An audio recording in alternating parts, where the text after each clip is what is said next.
Good morning, everybody, and welcome to the final episode of the podcast for 2020 and podcast number 20, the final of season 2. My name is Anita Bass, and this episode is proudly brought to you, of course, by Awake Tours, the greatest music festival travel touring company and party lords in the northern and and southern hemisphere, the whole entire motherfucking globe. Awake Tours. All right, so today's episode I'm super excited to bring to the peoples. It's so hard to even title what it's about, but it's a fucking common thing that I talk to people about or people struggle with. So in short, it's just kind of about what you think you should be, what you think you are, what people try and box you as, and how you can live a contradiction. So... what does that even mean? Okay, well, I can give a few examples before we bring Ashley on and I'll explain her backstory. But basically, I've always kind of found it hard to be a certain one-way stereotype, but also want to do everything and be everything, but kind of feel like I can't because of the way I look or do or shit that happens. Like, for example, like I literally used to bartend at a strip club. And one morning I got my tips from the strip club and caught the tram and I went to church.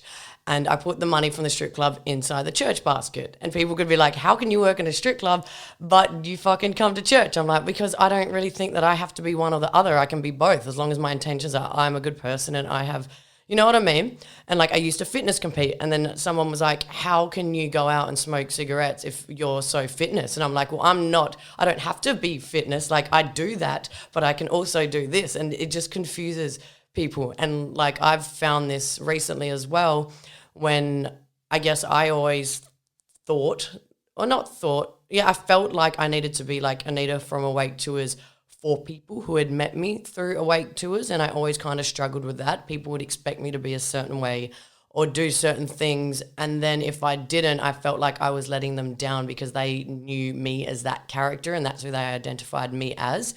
And it always just like, I was like, well, I'm not that person all the time, but I don't want to let these people down. And so even by having the podcast, I would kind of notice like people who knew me for partying and touring, when it got to me starting to talk about more spiritual shit or like moving away from that and talking about other more serious stuff, some people from, I guess, the touring circuit were kind of like, you're a whack cunt, what the fuck is all this about? And then so I guess I attracted some more people into my space who were about wellness and health and the blunt conversations that we were talking about life. But then I also kind of noticed when I partied a bit in between that, the people who, I guess, the new people in my space from wellness and stuff were like, what? Like, you can't say this shit, but then go party. We thought you'd change from that person. I'm like, no, like, I can do both. Like, I don't really need to fit into a mold of what I should be or what it should look like to be, I guess, woke or spiritual or wear this or party and wear this. And it's always, like, tripped me out, that thing. And I don't know if it's like a limitation or like a thing that I put on myself, but then I also do notice changes with people around me. And like, it's something that it's weird. It's weird. So I guess this episode could be like, fuck your stereotypes or fuck what you think of me. And yeah, so I'm bringing on Ashley Hartree, my dear, dear friend of many years. We have done everything together, all our firsts. I think we met when we were like 12.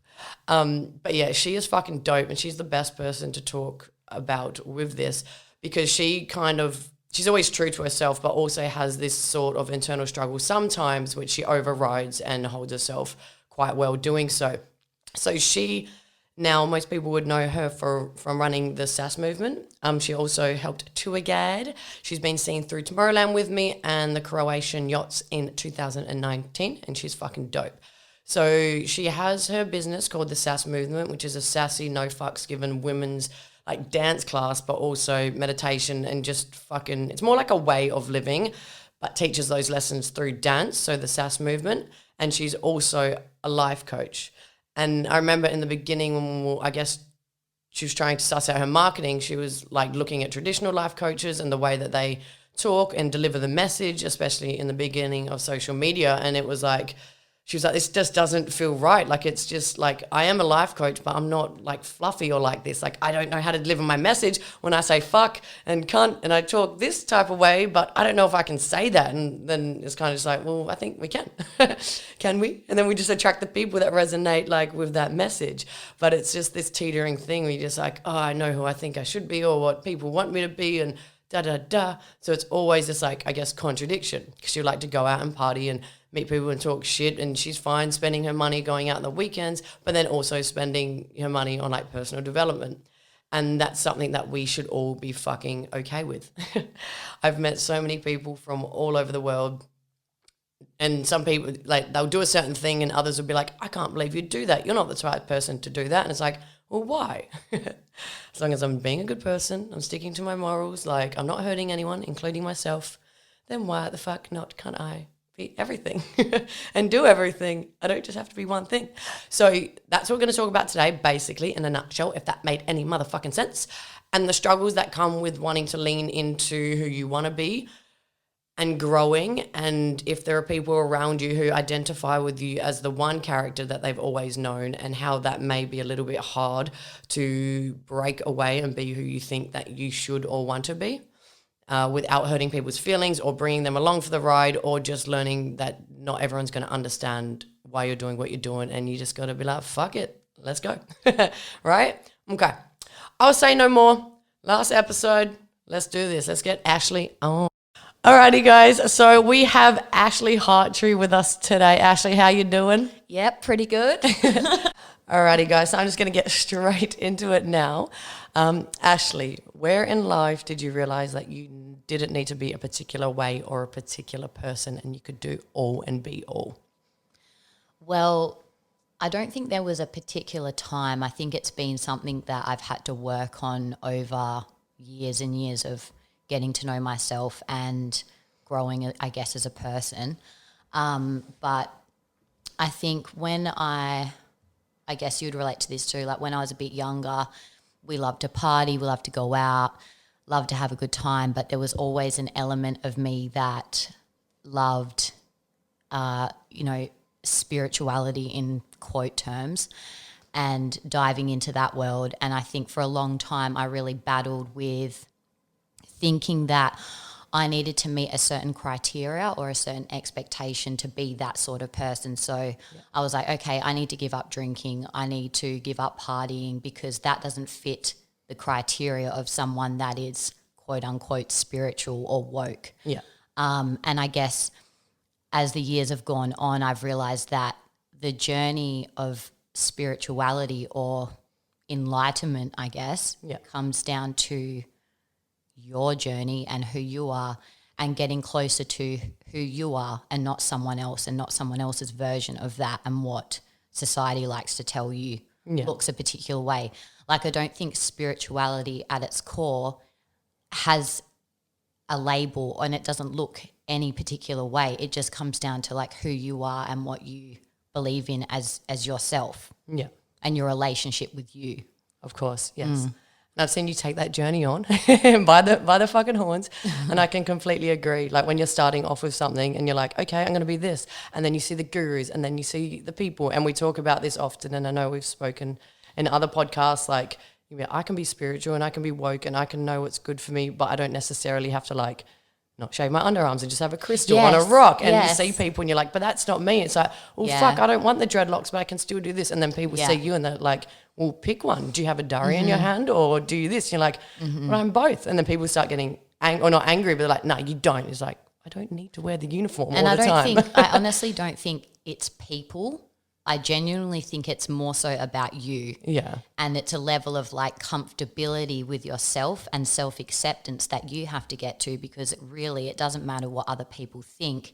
If you can break down those barriers for yourself and realize that I'm the only person putting myself in this box. Yeah. Like no one else is at the end of the day. Like people's opinions of you really don't matter. We think they do, but it's really you that's judging yourself the most out of it all. So you have to like be discerning and be like, okay, no, I actually enjoy going out and having a drink with my mates, and I equally enjoy being mindful and meditating and being one with nature, and that's okay because there's no fucking rules. Yeah. Yeah. No, completely agree. Completely agree.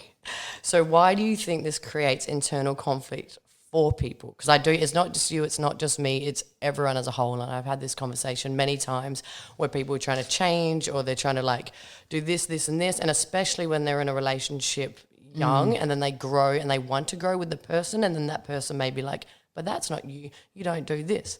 And they just say, no, but I kind of want to. And they're like, well, you got to give up this. You're like, no. So why do you think this creates internal conflict for people?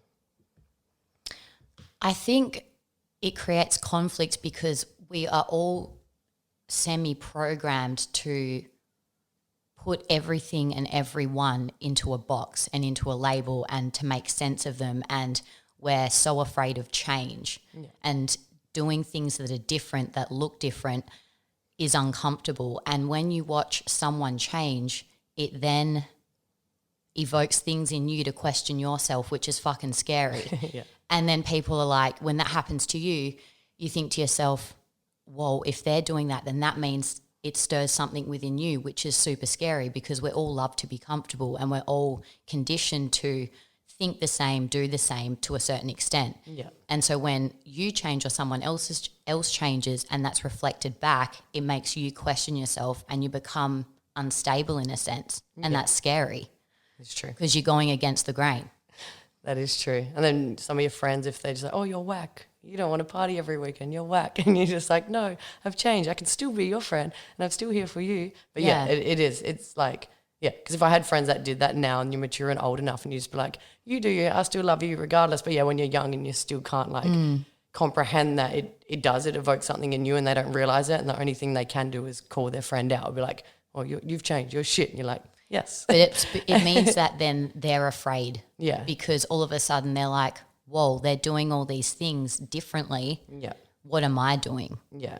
And it makes you self-reflect and go, okay, like, where am I doing the same things in my life that I don't want to do? Where am I trying to squeeze myself into a box? And that's unnerving and unsettling for a lot of people because we all get into our heads about fitting a particular mold and ticking certain criterias. And once you change that, it just flips everything upside down and you've got to almost rebuild yourself again. And that's scary. Yeah. No, very, very true. Yeah, and I think this is a super important conversation because, yeah, I just went to Broome and shout out to Damo if you're listening. But, yeah, he's 21 and I think it's something that comes with age as well. And I know a lot of younger people listen to this. But, yeah, he started, I think, looking at spirituality or woke or kind of just realising what around him wasn't serving him anymore. And he happened to lose a lot of friends because of it. And when I was drunk, I was just like chatting shit, nobody asked. But yeah, I was just like, bro, it happens. Like, you're going to lose friends. Like, it's fine. There's nothing wrong with you. And he's like, but I almost have to do it alone. Like, sometimes you do. And they will come around. And most people do come around and most people say sorry. And if they love you at your core, they will. Like, we all go through shit phases. We all go through our times. I think that kind of segues into one of the questions that you're going to ask coming up about people, judging you or whatever. Yeah.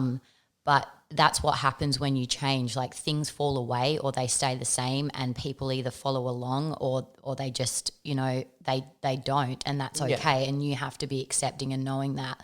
And I think when you have this internal conflict, you have it because there's always an innate part of you that knows. Yeah. Like, your intuition knows and you have this deep knowing, and it doesn't necessarily mean that there's an answer for it. But when you change, you're following that unknown knowing within yourself and you can't quite put your finger on it, but you have to do that because when you don't, that's what leads to unhappiness. Yeah. Like, that is when you become unfulfilled. Yeah. That's when you become unhappy. You feel empty.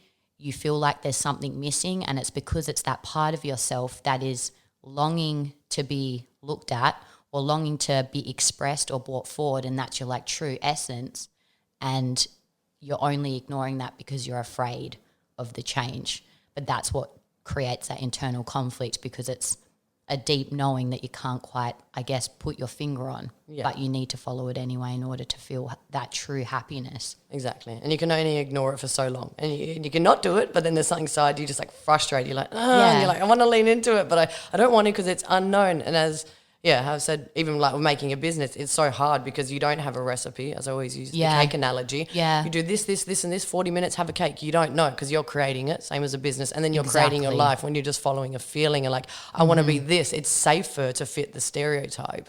And it's safer to follow the cake recipe than to be like, fuck it, fuck the cake recipe. I'm going to make some bomb ass like brownie mixed with like ice cream and cookie dough and like, you know, cold rock that shit and do something different. And it's unnerving, but if you don't follow that longing within you, that creates so much unhappiness. It does in the long term because you realize that you've lived your whole life as a carbon copy of someone else. Exactly. And you also like your real homies and your day ones, whatever, like they will follow, and you also have to be okay with knowing that some people may drop off. In the sense, my life coach, when I had one, used to say that too, like when you change, some people won't like it and that's okay because you're a character to them, you do this. And as I said, when I went like from party to then like being like, oh, I can't always be party, I want to show this side. Some people are like, oh, you're a whack cunt, what the fuck? And I did generally lose people who thought I was quote unquote cool, but it's like that they also have the right to not like you anymore because they essentially not bought you, but you know, they bought that, and then they're like, what the fuck? They bought into that idea of who you were, and now you're different. Yeah, and they're like, this isn't what we know, and you're just like, I'm sorry, it doesn't feel genuine to do that anymore. And then they're like, okay, we don't want to hang out with you, and they have every right to say that. Yeah, because they don't know any different. And I think like people have their own view and their own perspective on life, and when you're ready to change, part of that is being willing to accept that you will essentially not doesn't mean lose people along the way, but it just means that you're going to grow out of certain things, you're going to grow out of certain situations, out of certain scenes. And in order to be the person that you are longing for, that deep longing that you know that you can feel within you, in order to get there, you have to push past those normal realms of living, because that's what's kept you trapped in the way that you've been for so long. And in order to break free, you've got to break free of some of that stuff. Exactly. So I think you semi-answered this, but my next question was, do you think necessarily you have to be one or the other in this day and age? Well, yeah, and that's another thing. It's really hard because we all love to stereotype, and I feel like we all I'm not gonna say we all because I can't speak on behalf of fucking everyone, but it's easy to feel like you need to then fit into the exact stereotype of what it is that you're now leaning into. So like say if it's spirituality as such, or, you know, you're wanting to dive further into, I don't know, meditating or doing yoga, you then move into that realm thinking, okay, it means that it has to look like this. I have to look like this. I have to dress like this. I have to speak like this. I have to eat this particular food. I have to fucking have green celery juice every morning. Like, fuck me. You're not going to fucking catch me doing that shit. Like, celery juice is God. I know, I actually need to get onto it. Look, I'm bashing it, but only because it tastes like poo. It does taste like shit. But where was I going with that? You don't need to do those things when you're on a journey for yourself. And I feel like spirituality, or this like journey towards enlightenment, now kind of is like the buzzword, and it's the trend, and it's within itself has like a criteria and a stereotype. And you need to cut all that shit back and even get rid of the word spirituality, get rid of the language, and just come back to like, fuck, who am I? What do I enjoy? What makes me feel good? What makes me feel the most aligned in life? And just fucking follow that. Because in terms, when you die, that is what brings you to your highest good, because it's your highest good, not fucking some cunt that you follow on Instagram. Sorry, cut that. No, we're leaving that in. I say cunt all the time. But yeah, so we can drop C-bombs good. You need to be discerning and just be like, cool, I'm fucking sweet with smoking a durry and drinking a fucking cacao. Like, fuck you, I can do both. If you're going to judge me. Like, I'm a good person, and that's what it comes down to. Like, do no harm, take no fucking shit. Like, just be a good person and be on your own path and do what feels right for you. And the only way that you can do that is to keep checking in and being like, am I following myself, and am I following what's good for me, or am I trying to live up to someone else's idea of who they think I should be? And I think that's what it is. The idea that someone else, the idea of what someone else thinks be. you should be. Yeah. Exactly. And don't be afraid to fucking change. Yeah. Because it is scary when you get to a point and you get to like this edge of like, I'm moving into unknown. a new version of myself. Yeah. Especially when you get to like, you know, our age where you're like 28, 30 and you're at this almost like pivotal point in your life where society is like, you should probably have kids now or getting married or own a house, and you need to block out that noise and come home to yourself all the fucking time and just check in and not give in to the noise, because, again, that's where that unhappiness comes from, when you don't forego your own path because you're too worried about what everything should look like. Yeah, and that is so true. Now I've got like 3 little points I've written down. But, yeah, that struggle, I can – to anyone listening, this happens to everyone. Like, I have a friend, he won't listen, I'm not going to say his name, but he's like a world fucking dubstep artist, blah, blah, blah. And I met up with him at Tomorrowland. He's a fucking G. He's doing so well. He started off in his, like, mum's room, whatever. Anyway, and I was like, oh, how's it doing after his Tomorrowland starts? Like, you're so happy. He's like, yeah, but I'm 30, so I feel like I'm just, this is kid shit. Do you think I should have kids in a house? And I'm like, bro, you just did a set at Tomorrowland. This is what you wanted. He's like, yeah, but people were around me. And like, even he had that. And I'm like, stop listening. This is your journey, your path. When that happens, maybe you don't want to have kids. Have you stopped and thought maybe not? Have you stopped and thought like, fuck, I'm at Tomorrowland. I just got off the stage. I'm fucking touring dubstep. Like, it's insane. So yeah, that noise. Yeah, you can't let society rob you of your joy and rob you of your path and rob you of like your own life's journey, because society and our conditioning will continually rob you of that, and you need to fucking just learn to get real on the straight and narrow when it comes to yourself. And it's like it's an everyday thing. You got to work on it all the time. And it doesn't change. And it always, because no matter what, you have kids and then you see people doing this, you're like, and if you choose to have kids, amazing, obviously. But if you had a career before that and you chose to have kids instead, which is fucking fine, you're like, maybe I should have done the career. So no matter what, there is always going to be, it's that comparison thing. Yeah. You just have to block out everything and check in. Is this still what I want? Yeah. Does it feel good? Yeah. Like, that's my biggest thing. Like, I always check in with myself and I'm like, is this feeling good? Do I feel energized after I walk away from it, or do I feel depleted? And that's, sometimes it's really hard because there's things that you think you should like, or there's things that you think you should love. And it can be as hard as like setting boundaries with people in relationships and stuff. Like, you have to be willing to be like, okay, no, this isn't serving me and it's not feeling good anymore, because you have that respect for yourself and you have that relationship with yourself. But that relationship with yourself takes a lot of work, and it's something that you need to be willing to commit to, like you would if you were like in a relationship with someone else. 100. And just to repeat your slogan, you always say, do no harm, take no shit. But that's the one thing you said to me when I was younger.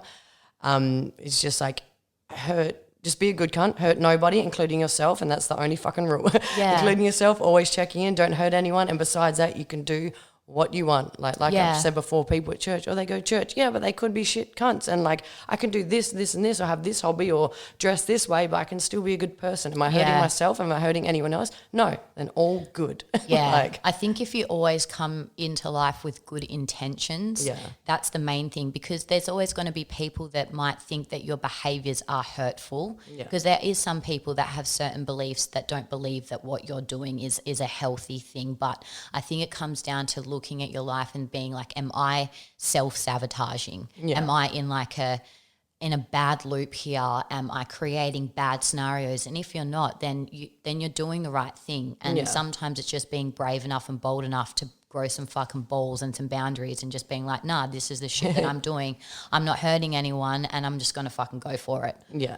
And sometimes people don't understand that, and that's fine. And I don't even know if I've ever said this, but like my parents, maybe I have, but my parents don't like what I do, and my mum sees it as just like partying type thing and travel. And to them, it's like religious background, devil worshipping, like you can't throw parties. Say my aunties and uncles, because they're so religious, they don't understand what I do. So I had to always check in and be like, is this wrong? I'm like, no. Okay, what are my core intentions? Like, I'm not here to let people just get fucked up, blah, blah, blah, blah. I want to bring together a community of people, like-minded people who just may not have friends or family or anything, and they connect on music. So I show them a good time across the other side of the world, and everyone says it's a life-changing experience. So to say my parents or my aunties and uncles are like, look at Anita, all she does is get fucked up and party. Why do you let your daughter do this? I have to be okay with letting them fucking hold their imaginary meeting. Like, they actually have talked about it together around a computer while looking through my Facebook photos. True story. I have to be okay with letting them do that, knowing that my intentions are good. If my intentions were bad and I just wanted to get people fucked up and steal shit and all this bad, evil, maybe. But I know in my heart of hearts that like what I'm doing is right. So when you are changing, or you can't expect other people to understand it. And if they don't, if you keep checking in and understanding you are doing it for the right reasons, you're sweet. And I think your biggest thing is there too, when people don't understand, is to just not be defensive about it and to love people anyway, because everyone's on their own path and everyone has their own perspective on life, and you can never understand unless you're in someone's head and you're in their body.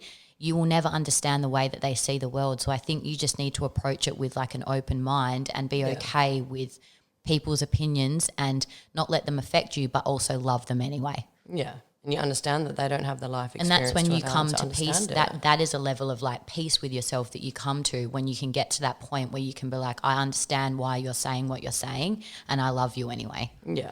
We don't see eye to eye, but that's okay. That's and okay. I'll explain why. You shouldn't. That's all you can do. And if they still can't, that's fine. We shouldn't have to see eye to eye in life all the time. It's not going to happen. Yeah, it's impossible. There's too many people. Way too many fucking people. Way too many people.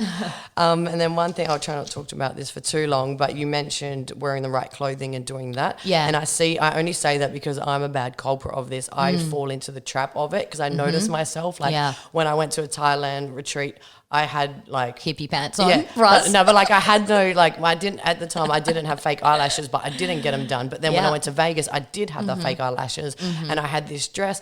And then when I fucking do fitness, I wear that. And then when I come back home, I'll look like a bum cunt all the time. But then if someone's in my space, I'll look better. And then I always find this struggle of like, fuck, who am I in that sense? Like I know who I am, but I'm like, am I just copying every character of every single thing? And I like semi-envy people who are just like constant no matter what in every situation. And I think in my personality, it's a people pleasing thing. Yeah. And you also want to be a part of a community. I think in my personality I try to, but then a part of me feels bad if I was to say rock up to a wellness retreat in Thailand with eyelashes and care about the way I look and a fucking Gucci belt. I don't know the Gucci belt, but yes. Imagine I got fucking slaughtered. You wouldn't get slaughtered. I think like again, I think that takes it back to the whole thing that we're talking about. And like, I've come to terms with this too. Gold like, chain in Thailand. No, but like, fucking you. Who are you? Why are you any less of a woke person if you're wearing a fucking Gucci belt? If you're making your bag, like fucking own it and wear it. Like the clothes that you wear are an expression and an extension of you. And I struggle with that too. Sometimes I go to places and I'm like, better not dress up too much here. Like I don't want to outshine someone, but that's a reflection of what's going on in me. That's a fear of me feeling like I'm going to be judged and I'm not fitting the mold, and that's something that I need to work through. It's a reflection of what's going on in me. Yeah, it is hard, but people, it is a thing as well. I remember seeing something and it was like a Stereosonic bro type photo, and all these guys fully juiced up, stringlets and their shirts off, and somebody made it into a meme, and they're like, oh, look at these fucking rah, and somebody commented, and it was true, they're like, no, they're actually all chiropractors, they're really good dudes, they were there, they were giving people like, I think like massages and like doing, I don't know, it was a breath work or something, whatever, they're like, please don't judge them, but we have these things in our head because it is a thing. Like It is. We just love to compartmentalize everything in life, but I think that's part of our makeup. Like, I'm no fucking scientist and really don't know fucking shit about shit, but as human beings, that's what we'd love to do, is just compartmentalize everything so that we can make sense of it, because life is really nonsensical. Like, we really don't know why the fuck we're here. Like, you can bring me a scientist and they can tell me all the reasons why, but we really don't know why. We don't know what happens when we die, and that's a part of life, is we put people in these perfect little boxes all the time, and it's our work and our own responsibility, personal responsibility, to be like, okay, I'm going to break down these walls and I'm just going to do me. Yeah. Easier said than done. Easier said than done. 100. All right, so my next question is, what is your advice to anyone who is going through a transition period? They want to evolve, they want to level up, or even change who they are completely, but they feel like they can't because that's just not them, because it hasn't been them. Well, if they feel like they can't because it's not them, then they won't do it. Yeah. But the right person that wants to will, and I feel like you just need to feel the classic old saying, like feel the fear and do it anyway. You just have to be bold enough and brave enough to be like, okay, I'm going to commit to this new path and this new journey. And there will be times where you want to revert back because you want to be comfortable and you don't want to go through the like hardship of having to, like we said before, maybe lose relationships or have to change identities. And that's scary, is like shedding old identities is so scary because that's like your shell, it's your home, it's like the fucking crayfish in its shell. Like it potentially doesn't want to move, but in order to grow, you have to let go. Yeah. And in order to feel that fulfillment and happiness, you have to just be committed to do it, because otherwise you're going to remain feeling the same. Yeah. And to add to that, I think that when you do and you're walking in your own path, it feels easier and it is easier. And in turn, you'll find your people and then it is easier. If that makes sense. Like I was speaking to Ash before, I was in, say, like a previous relationship, and whenever I'd party or anything, they'd make me feel really, really bad. Like, oh, but then then I was always trying to little myself in that, or I would say I didn't like things that I actually did like, or I'd do things and I'd be less than, or I'd hide what I was doing unintentionally because I wanted to fit that. And then when I got to a point of like, Anita, do you actually like doing this, or is this you? I'm like, yeah, I do. And then I did, and then I attract people who are okay with me doing that, and it was so much easier because I could just be me and not have anyone feel bad, and I attracted the people around me. You definitely do. Yeah, who allowed me to be me, and then it's just like effortless. You're just you, and you're just like, fuck yeah, this is no longer like a constant struggle. My conversations are proper, and I don't feel like I have to be a certain way or like hide or. And it like sounds a bit woo-woo, but it is a universal law. Like as soon as you commit to that new energy and that new level of yourself, you just random fucking shit starts happening. People randomly come into your life. You have a conversation with someone and you're like, holy fuck, like that is the exact person that I needed to talk to today. That only comes when you decide to break free from your current situation. And that doesn't mean like fucking packing up your shit and leaving and burning your house to the ground and letting go of all of your relationships. Like, well, I mean, we can't even leave now anyway, but it just comes down to, as soon as you commit to that new pathway and that new level of energy and who you want to be, all the opportunities and doors start to open, and the people that are meant to be will stay and the other people will just fall away. Yeah. And it really does. And I experienced this too with like awake tours, because when I used to think that the business wasn't mine, or I guess as big as it was in my head, when people would ask what I do, I wouldn't tell them. And then when it got to a point, it's like, no, this is you and this is what you do, I would start talking to people. And I remember once I was like, I'm doing this, this and this. And out of that conversation, someone was like, I'll help you do this. I'll help you do this. Oh, I have a friend who's a DJ who can help you do this. And just because I accepted who I was and fully embodied what I actually was, it literally like completely changed my world, because it changed my conversations and everything. And you're so right about, like, even though it sounds like your vibe attracts a tribe or whatever, it is. Like, I come across the most beautiful, amazing people all the time, and I'm like, and this will segue greatly into my next one about Ash's sass, but I'm just like, why, say, Awake Tours, even the wine tour we did, I'm like, there are so many people who I necessarily won't get along with in this world. Why do I happen to have like a bus full of 45 people and every single fucking person is a mad cunt? No girl is jealous. They're like last weekend, every girl was hot as fuck. There were only 3 guys. I thought that'd be a problem. Every fucking girl was a G. Everyone was amazing. And I remember I got drunk and I was like, you're all so cool. Why? And they were just like, and one of them was like, your vibe attracts your tribe. Like, you seem like a fun person. We know we can talk about this with you. Like, we know we can have this fun. And from then, like, it's just like, because we're not willing to accept any less, and like, people will see you. I think that part that you just said before about embodying who you are, I think it's important. And like, people are like, okay, some people are like, what the fuck does that even mean? Because this embodiment word gets thrown around a lot too. But it's like, it's actually doing the do and walking the walk and talking the talk. Like, if you want to be this person, show up as them every single fucking day. And even if that means that you're not quite there yet, there's a level of commitment that you need to have of being like, I don't even feel quite there yet, and I've got to practice being there. Because you're not going to wake up miraculously being the newer version of yourself. You got to practice that shit and look like a bit of a fucking baby giraffe. Like, it's going to be a little bit unstable and wobbly in the beginning, but you need to embody what it is and who it is that you want to step into, and the types of people you want to have around, and the type of work you want to do, and the type of life you want to lead. Exactly. And you have to be that person now. Exactly. Yeah. I remember Be reading. it now. Yeah. Be it now. I remember reading something the other day. I'm going to fucking butcher it, but it's just like you can't trick the universe and you can't like manipulate the universe like you can people. So you can't get something without doing the work. But it's an energy thing. Yeah, but your body will follow if your mind makes it up. I remember I literally changed who I was to who I want to be I had done the work and then I was like, you are that person now. I'm like, I'm not. We'll start acting like the person now. Do you deserve it? Yes, but it's not me. Of course it's not because you never thought it was. So then I started acting it because I'd backed it up by the work. Then you are, and then naturally your body follows, like your mind controls your body. And I love that like internal dialogue that you just had because that's what happens, right? Like that was just a clear example of what goes on. Yeah. Like your mind is telling you one thing. It's like, but this is what I know. This is who I was. But then there's that part of you, that knowing that I was talking about earlier, but it's like, no, this is it. This is it. You need to just step into it. And it's learning that internal dialogue is never going to quieten the fuck down. Yeah. You've just got to get more, like you got to get better at setting the reset button and just showing up every single fucking day as that new version of who you want to be. And you will be that person as soon as you decide and embody it. Exactly. And you'll know. If you're cutting corners and you're being a shit cunt, then you will know and you won't get it because you don't deserve it. Yeah, because it's not true. Yeah, exactly. Yeah. You can't manipulate Yeah. the world. Which leads to my next thing, as I was talking about attracting good cunts. So Ashley, as I mentioned in the intro, has an amazing fucking business, SaaS Movement. And I would say that because she has attracted the most beautiful women ever. Like she has a whole entire room of girls there who don't know each other, who are there to dance, but they're all equally mad cunts and exactly fit for that fucking room. Like it's amazing. Yeah. So that's beautiful. So Ashley, what is the SaaS Movement and what is this space that we have created for women?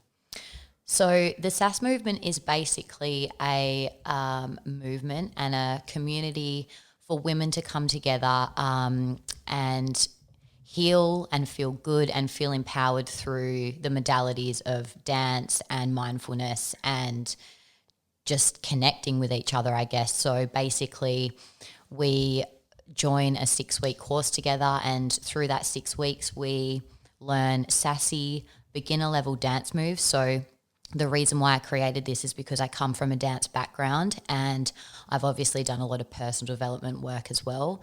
And I wanted to combine the two because I knew how healing the personal development stuff was, and I also knew how healing dancing is.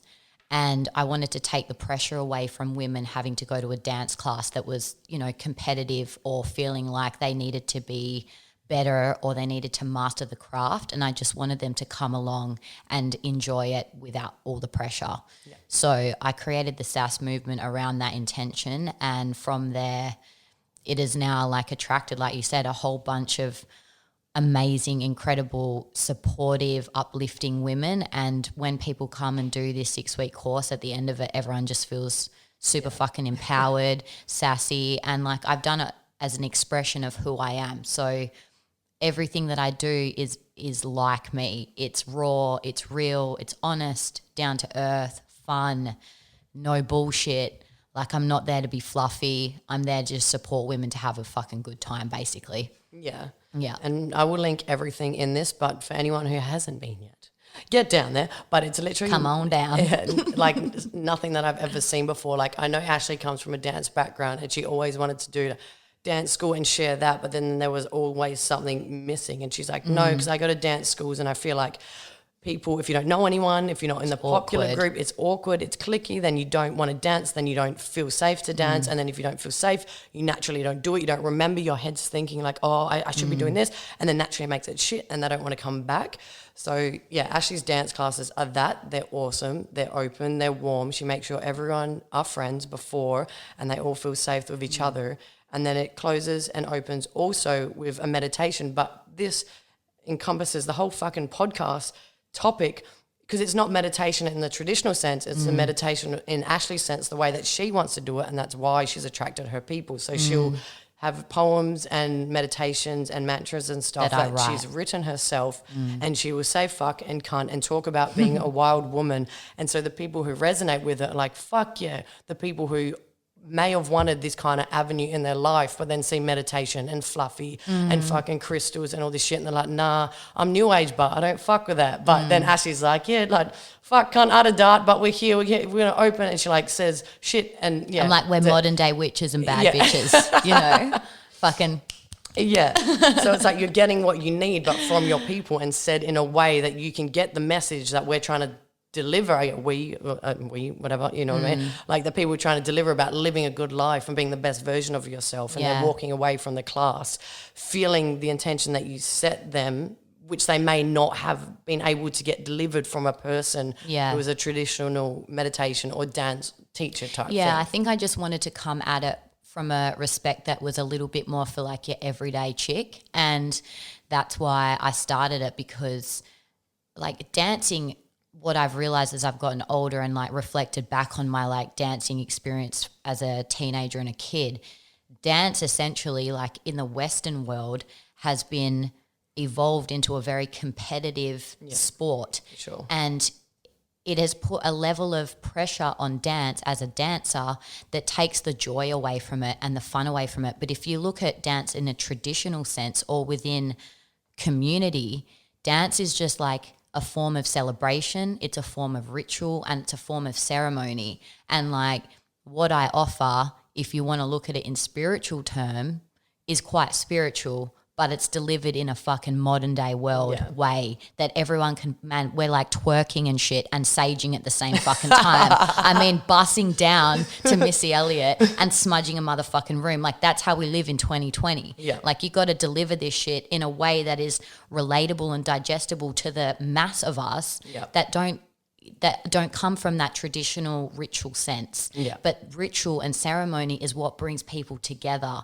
And that's what I wanted, is to like bring a sense of community back together again, because as a kid I didn't grow up in a particular religion, but I remember specifically my stepmom is Catholic and I'd go to church, and I remember I wanted to fit in so badly, and I wasn't baptized, and I was the kid that went up and couldn't eat the bread. I'd have the like priest make me cross my arms and Holy Communion, pretty much tap me on the fucking head. Good try. And I used good try. Anyway, you get a sticker, move on.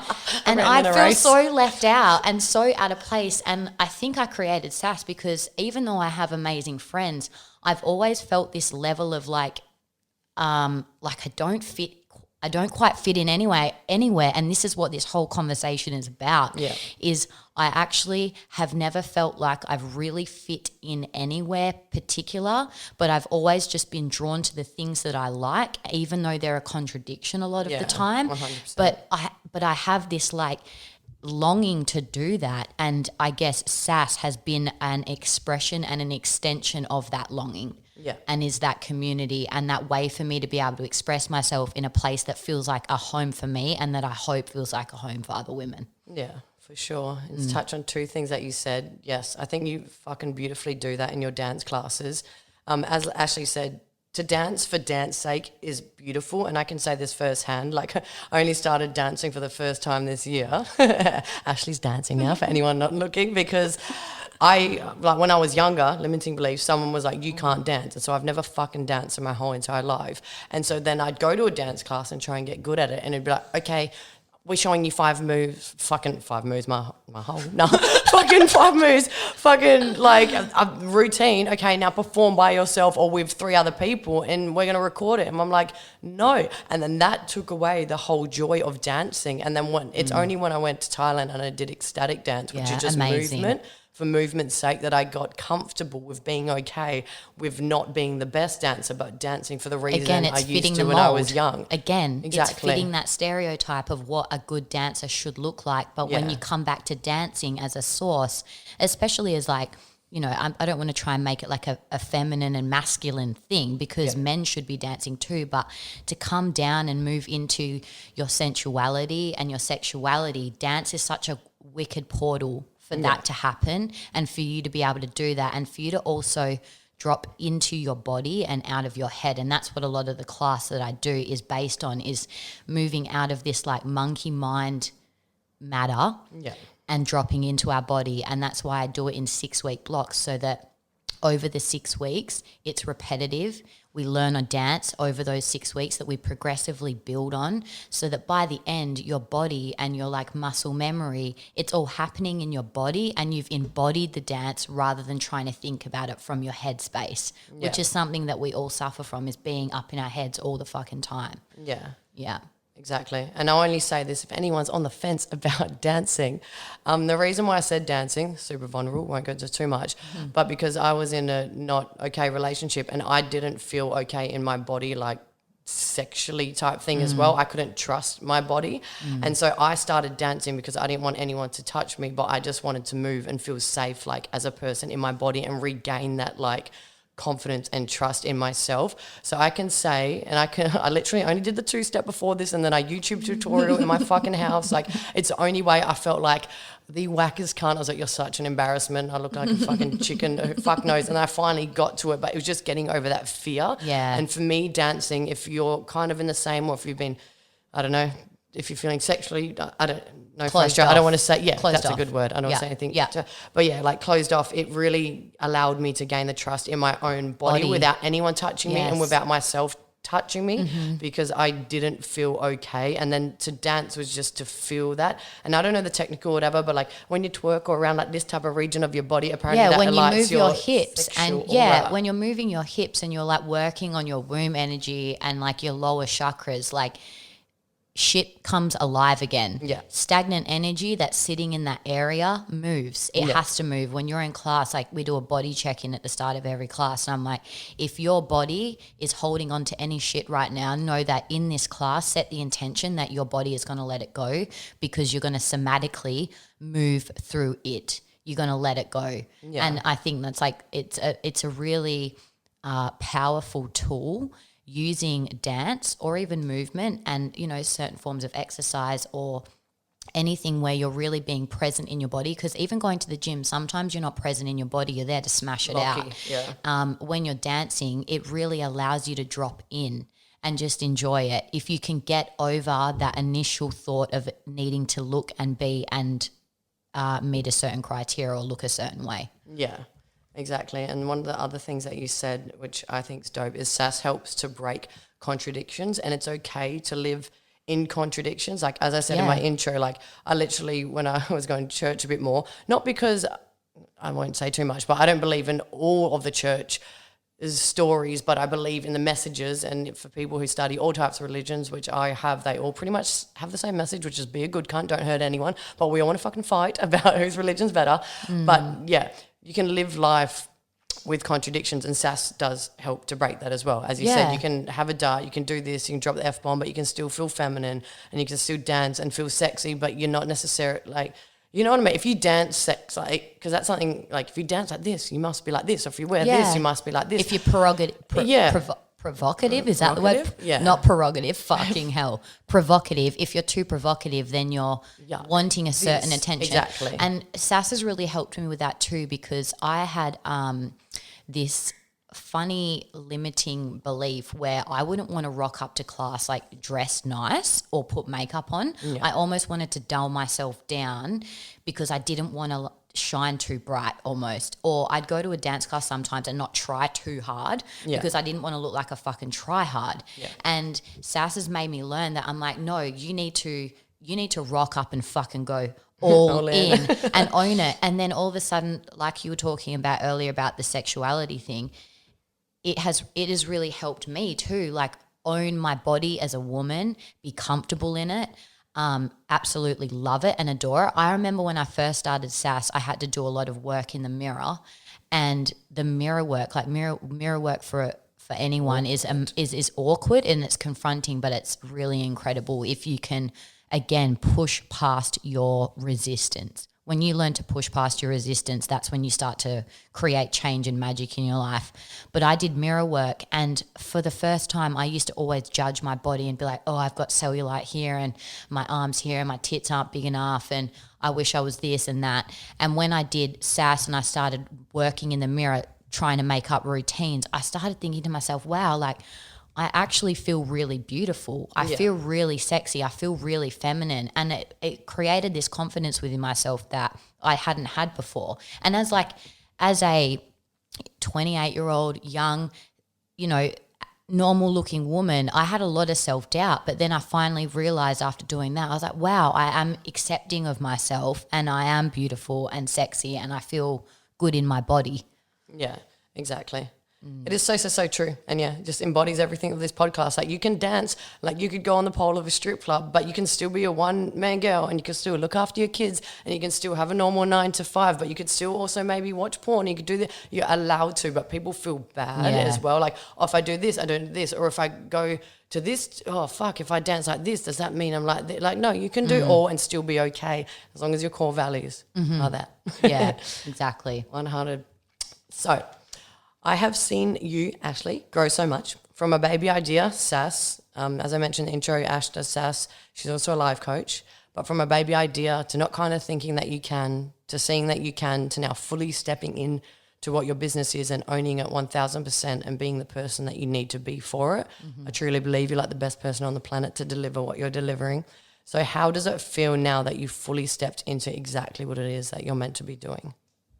I mean, it feels incredible. But I want to be really real here. Yep. And that's all we ask. Yeah. That's all we ask. I don't even know why I feel a bit emotional. Oh, that's okay. I just feel emotional because it feels, number one, it's like happy and sad tears.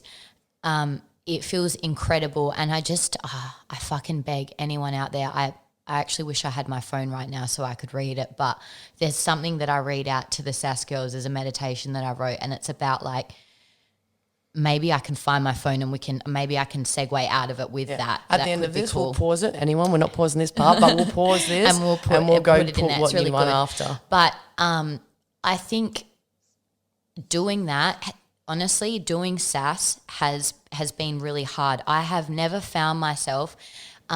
You were talking about something earlier about religion or when you're going to church and that. And I think with anything in life, we search for this level of like blind faith, right? We're always looking for faith to pull us through. And I think that's part of like owning and being okay with who you are, is having faith in knowing and trust in knowing just who you are as yourself, and knowing that what you feel and what you're doing is going to lead you in the right direction, and having faith in that and just being cutthroat about it. And creating SAS, I have never found myself in the last 2 years, like I'm not religious, but I have been on my knees talking to God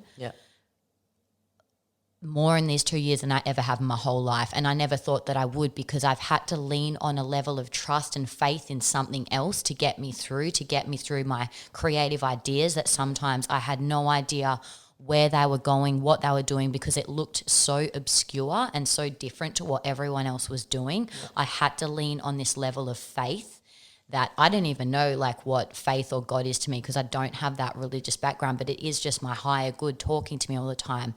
And in doing that and following through with SAS, it has pulled me through some really fucking rough times. And that's why I got emotional before, because if it wasn't for me committing to this, I wouldn't have got through some of the other rough shit that I've had to go through. Yeah. And that is what has healed me. Dancing has healed me. Being with women has healed me. Having people support me and me being vulnerable has healed me. And I wouldn't have experienced any of that if I hadn't trusted in myself and followed through with doing the SAS movement and allowing it to evolve, because it started from something completely different, a long time ago. So that's how I feel now about it, is that it has been my life raft, really. Yeah. And it's been your rock and your strength and your trust, and probably your trust in yourself as well when times get hard, that you can actually do it because you've seen something through that you've created. At the end of the day, I think everyone needs to realize is that you are the only person that you can lean on at the end of the day. Like, you need to be fucking solid within yourself. I have got the best support network. I've got the best mates, the best family. But if you aren't solid within yourself, you can have a direction in life, but anything can happen at the drop of a hat, right? And if you're not solid within yourself in the present moment, if shit around you goes haywire and you're not solid, you're going to go AWOL with everything else. Yeah. And like, you know, COVID. like with COVID, no, this is like, I'm segueing into even particularly that. No one fucking predicted this, right? I mean, fucking people may have, but you don't expect it in life. We project all these goals. We live a lot in the future and we live a lot in the past, and we struggle to live in the present moment. But if you can get really solid with living in the present moment, getting to know who you are and what you want and where you're going, and being happy here and now, because your plans for the future might be taken away from you. Yeah. That is the most important part, and that's what's going to get you through. And for me, creating SAS has helped me with that, but it's also made me realize I can trust myself. Because if I didn't trust myself, I wouldn't have created what I've created. And through sometimes I spin myself out. Like I have chats with God, like I said before, I sit on my knees and I'm like, I am fucking scared. I've got anxiety. I feel sick. I can't show up tonight. And then I do, and it's the most amazing experience. And I'm like, you did it again. You backed yourself. Yeah. You trusted in you and who you are and your journey, and it's worked. Yeah. So self-trust and confidence for sure. Oh. Yep. Cute. Yeah. A bit cute. It's cute as hell. So I wanted you to explain your main struggle when you started SAS, maybe how you limited yourself or some beliefs, or just, the struggles that you faced actually taking off when it was just an idea. Yeah. This could maybe help some entrepreneurs or just people who are just like, fuck, I'm not good enough to do this. Yeah. Right. I struggled with imposter syndrome a lot, thinking like I wasn't good enough because I hadn't danced professionally or properly in years.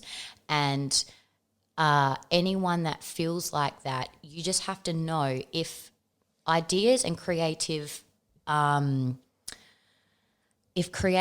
come to you, they've come to you for a reason. Yeah. And if they keep knocking at your door, it's because they're wanting to be birthed through you in your way.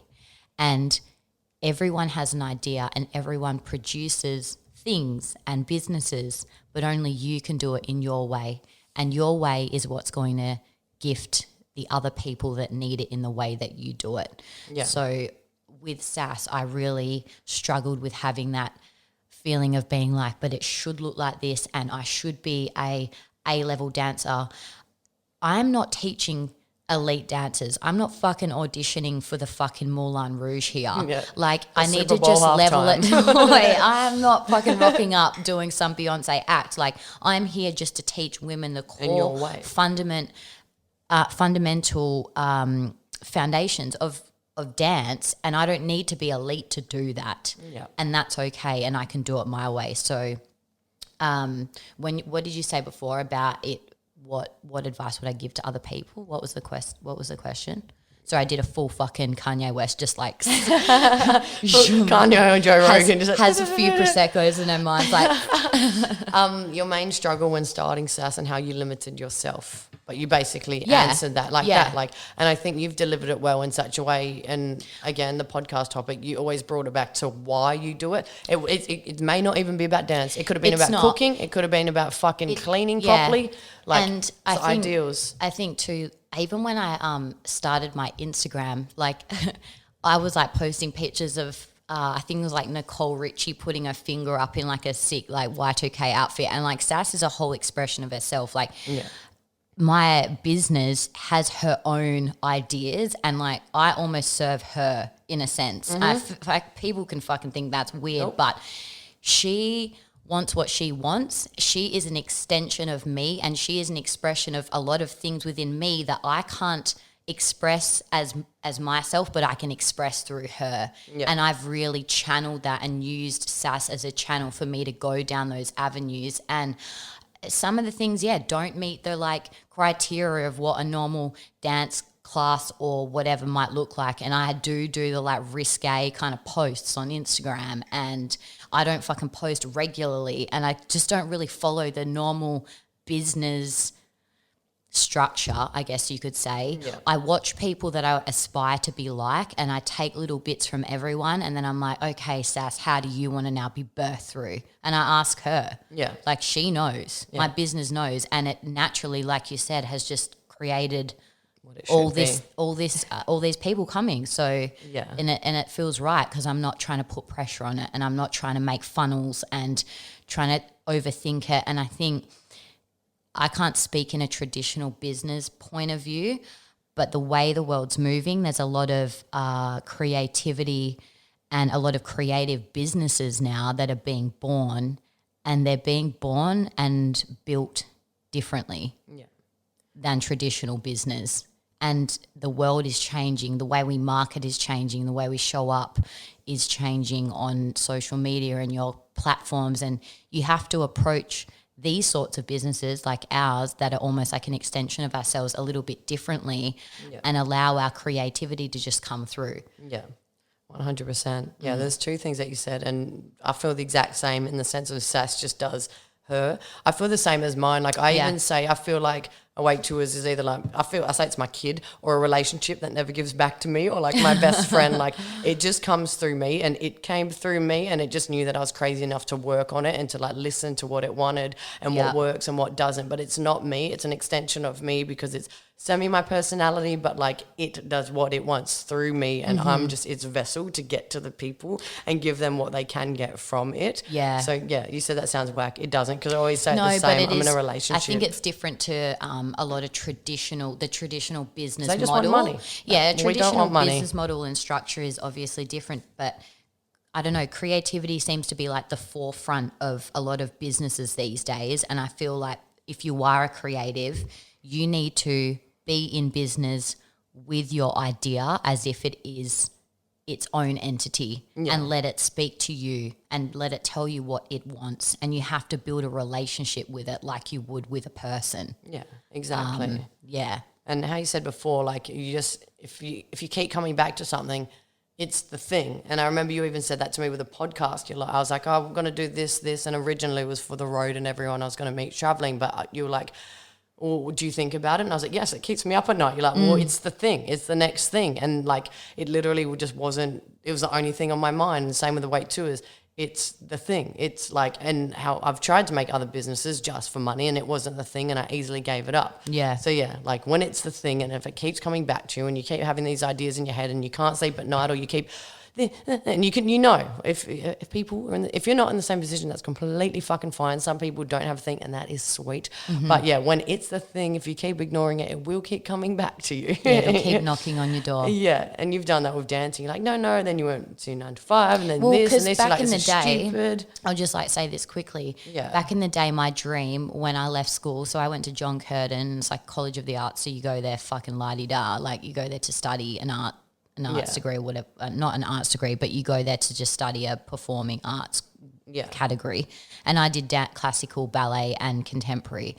And and even back then I remember like trying to do classes, and me and at one of our friends, Eden, we had like choreography night, and the dance that we made up was so like outside of the box of what we were allowed to do. Like we did it to fucking Prodigy, man.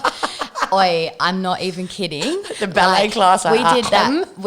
We did our dance to Prodigy, and it was fucking sick, might I say. And even back then, I felt this level of resistance of not wanting to conform. And back then, doing contemporary and ballet was so hard for me because it wasn't an extension of who I was, but it was all I could do. And all I wanted back then was to leave school and to go to Melbourne and study dance, and then go to America and become like an MTV backup dancer.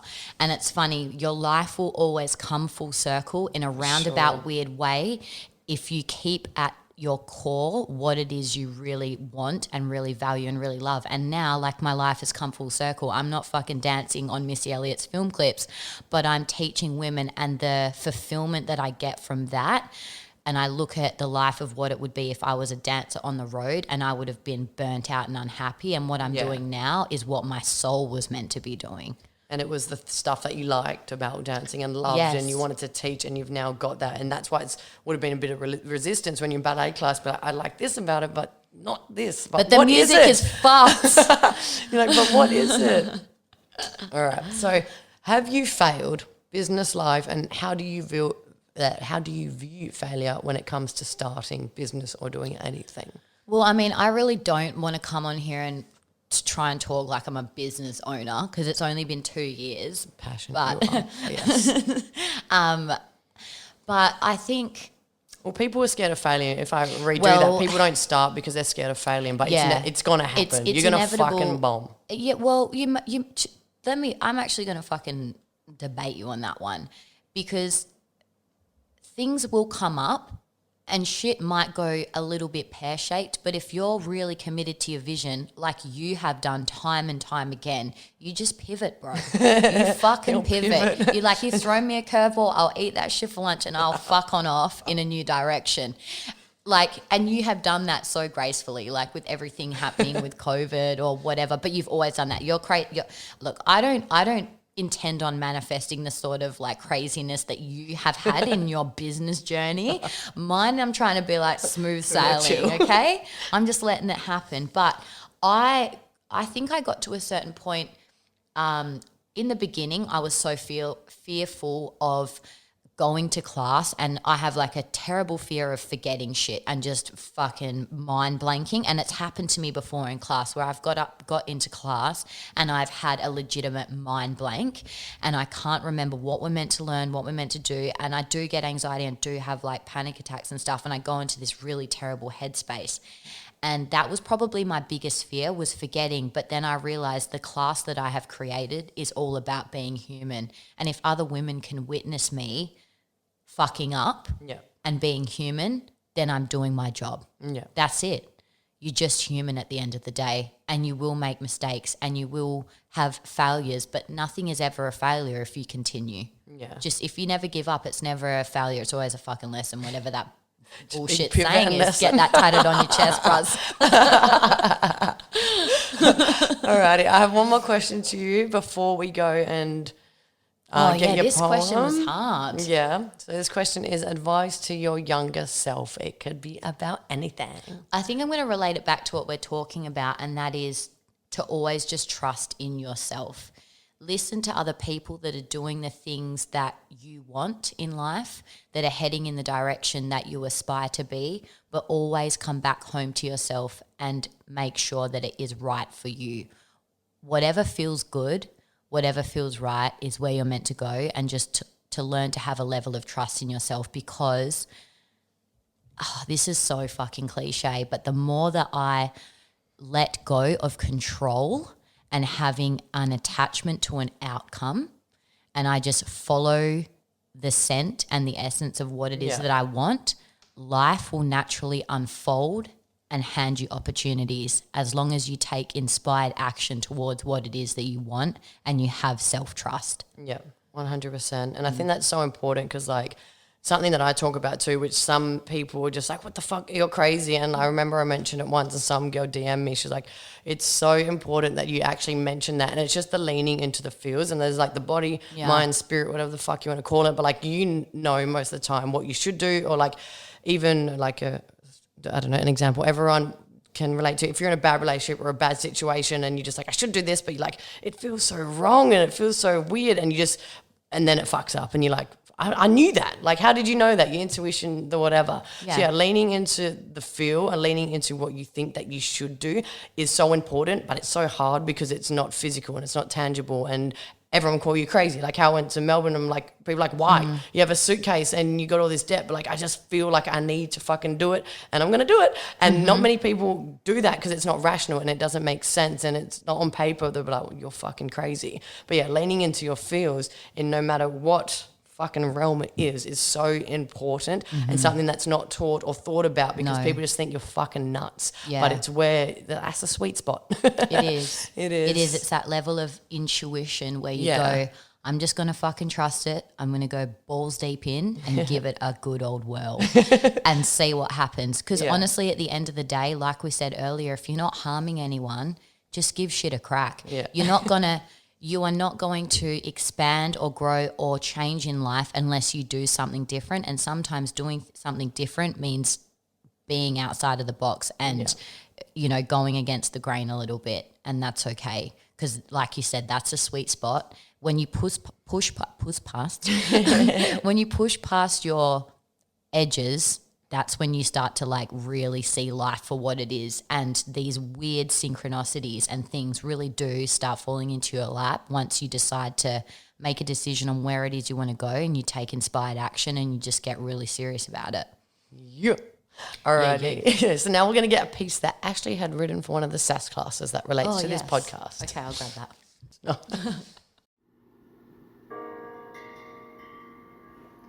I beg you to prioritize the things in your life, the moments, people, ideas, visions, goals, and dreams that raise the hairs on the back of your neck and give you heart and gut flutters. You know those moments that feel like you are being carried away on the wings of 1,000 butterflies, transporting you between this realm and the dreamlike one that keeps you up at night.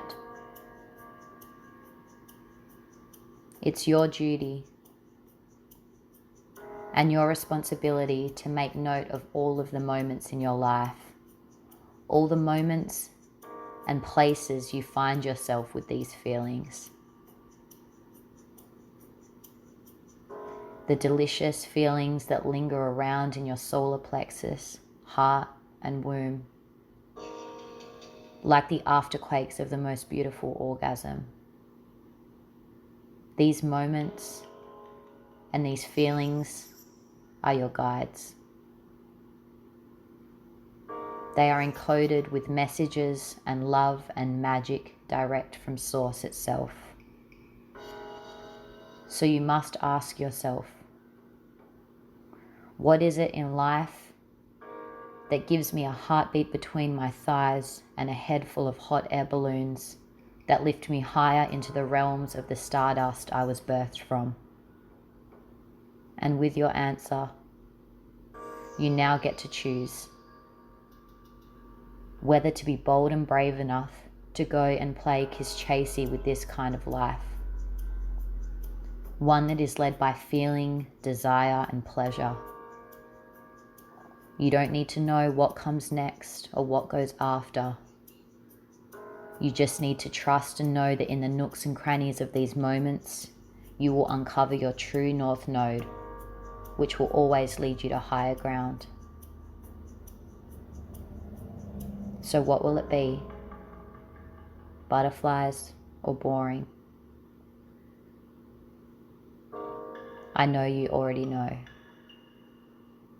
Go spread your wings and fly.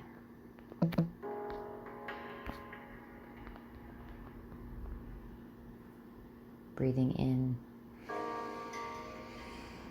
and out. Well, thank you, Ashley, for sharing that with us. You're amazing. So weird. I've got the sweatiest pits right now. Gross. So just before we end, Ash, is there anything else that you wanted to mention in relation to this topic on what we've been speaking about? So I had a couple of quotes that I had written down. Again, very cliche, but they really do relate to this whole topic that we've been chatting about. And the first one is like, for the people that you're obviously going to face if you do decide to take this pathway of change.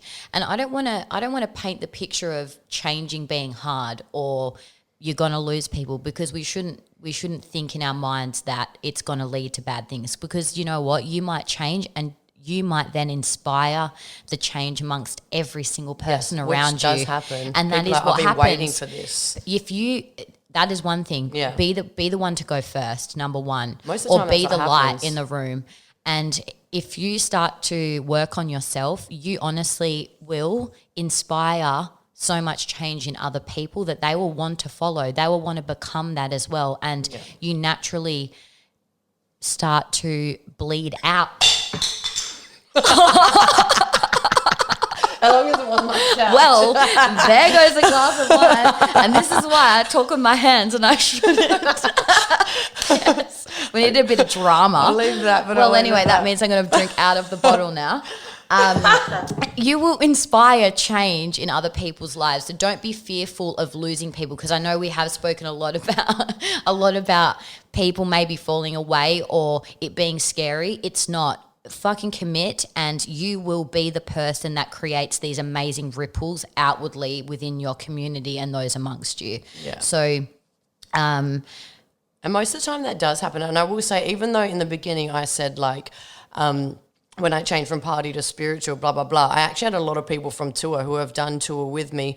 My first one, I travelled when I was 19, but probably 21. And now we're all the same age. And they were like, thank you. And then they felt safe to actually talk. Yes. And they're like, this has been on my mind. Oh, I thought everyone just wanted to get fucked up and party. We can do both. Wow, thank you for taking the first step. It gives people permission to step into themselves. And if you can be the person to inspire change or give someone permission to be themselves, that is one of the most amazing things that you can do as a human being is either inspiring or giving someone else the permission to be who it is that they want to be. So the number one thing is that I wanted to say, again, cliche quote, was those who mind don't matter and those who matter don't mind, by Dr. Seuss. And it's so true because, like we said, the people that matter will stay and the others will fall away. And the last thing is that we were talking about earlier too, about the whole stereotype of feeling like you need to fit in somewhere. You don't. You just need to do you, because labels essentially are for jars, not people. And that's a quote that I've got on my website, on my About Me page, because I found it really hard for years to try and sum up in a fucking 4-sentence thing who I was and about me. I've always struggled with like Instagram bios, especially trying to run a business essentially. How do I capture myself in 5 words? Fuck me, you can't. Like, come hang out with me for a whole year and see me in my depths of hell and then in my joy as well. Like, it's, you can't put it into a caption. And essentially labels are for jars, not people. And always remember that you are a person, you're a human being having your own experience, and never let the idea of something make you feel like you need to be that when you can just be you. Yeah, what a fucking powerful message. Powerful podcast. Preach. Yeah. No, thank you so much. Thank you so much, Ashley, for coming on. Thank you to everyone for listening. Thank you for having me. No, I think it's a fucking dope. I feel honoured. A dope way to finish this. To anyone watching the video, you have watched me and Ashley drink wine, battle a fucking moth, battle a moth and vape. There has been one moth. If anyone else gets anxiety from vapes, please fucking let us know. Are we the only ones? Is it us? But vapes are life. I'm addicted. I do it in my car. I can do it anywhere. I can vape anywhere on the dunny. Yeah. It's a problem. It's a real fucking problem. Yeah, for sure. I'm going to escort this moth right out the fucking door it came through. I think I just sent it to its death. It's fine. We can send it off in a hearse. Oh, bless. No, thank you so much. This podcast topic is so important, so I wanted to leave it to last as well. It's a great send-off. Very raw, very authentic. Thank you for being vulnerable as well. I just think it's super important, especially in 2020. We all battle with it, and especially our parents, our friends, everyone. Oh, you do this. No, I can do both. I can do this and I can live a contradiction but still be a good cunt. Like, it's... At the end of the day, we've got all these different cunt connotations, but if you're going to be any sort of cunt, you want to be a good cunt. You want to be a good cunt. That's the way we want to be in Australia. And that's a the way. Motherfucking cunt. And that's the way we want to end the podcast. See ya. Over Thanks, and out. guys. Thank you for listening. We'll see ya when we do. Mwah.